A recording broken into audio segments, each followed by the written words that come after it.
жұмыстарымыз қиын емес, бәрі дайын, мұғалімдер дайын, балалар да дайын, мектептер де салынып, енді бәрі дайын болып жатыр. Оқулықтарды жеткіздік, оқулықтар бар, біз оны күн сайын тексеріп отырмыз өзіміз.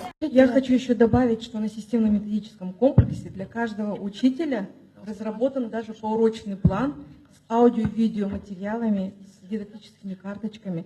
Это сделано тоже учителями интеллектуальных школ, чтобы в первое время, когда будет учителю сложно, чтобы он мог воспользоваться этим. Теперь уроки будут длиться 40 минут вместо 45 минут, которые были ранее. Второе изменение. Из санитарных требований полностью исключена норма, которая регулировала учебную нагрузку в день.